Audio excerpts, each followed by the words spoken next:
Reverend Insanity is a novel that gets a lot of well-deserved praise for its story, characters, and world building. But something that never really gets brought up that often is its art, which was actually the main reason I started the series. Something about Fang Yuan's seemingly cold, empty, and tired eyes matched with the dark background just pulled me in and captured my curiosity. Of course, if you know anything about Reverend Insanity, you know that this is not the only cover for the series, and that in fact, this over here is the cover which the official site uses for the novel. As you may have guessed, I don't particularly like this cover. I think it's kind of plain and doesn't really do the series any justice. I'm not trying to insult the artist, as the art looks pretty good.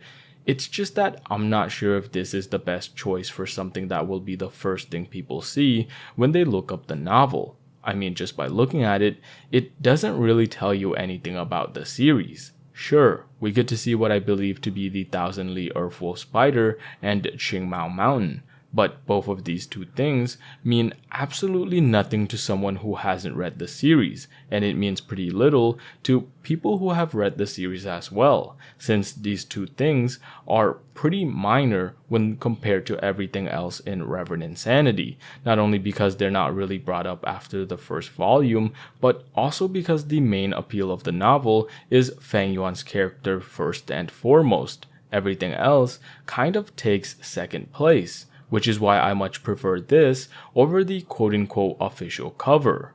If we analyze this art, upon first glance, we can immediately see a person who it's pretty safe to assume is Fang Yuan, holding up a diamond sword in the middle of either a cold winter or a cloudy night. As I said in the intro, in this artwork, Fang Yuan gives off a certain feeling that's hard to describe, maybe a sense of longing, emptiness, and or anything along those lines.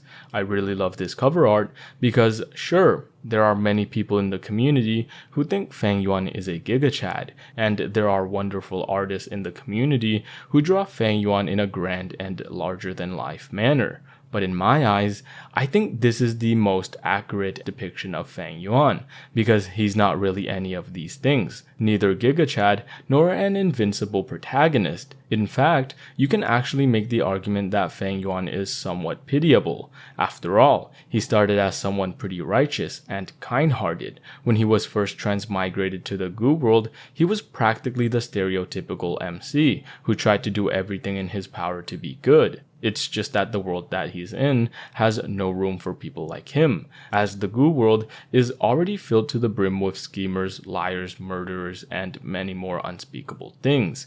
After suffering one hardship after another, corrupted and jaded, Fang Yuan eventually became like everyone around him, and depending on your personality, he ultimately ended up either losing himself or discovering his true nature. Hence, bringing it back to this cover art, I just love this piece of work because it depicts Fang Yuan in a manner that I feel is much more representative of everything that he's been through. In this art, he's not some gigantic unstoppable force like some people in the fandom believe him to be. Instead, he looks tired, he looks jaded, he looks unsure of what the future holds, but despite all of these things, he still stands in spite of it all, because this is what Reverend Insanity is all about. Not about some evil man doing evil things to fulfill his evil desires, but rather a tale of a broken man holding on to the last remaining wish of his young naive self, the wish to attain immortality, because after hundreds of years of pain, suffering, and adapting,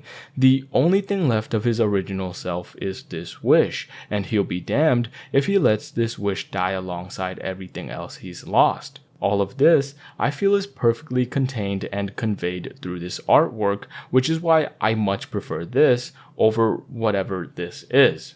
With all of that having been said, this was my interpretation or my view on the art of Reverend Insanity. Let me know your guys' thoughts on the matter, and thank you for watching.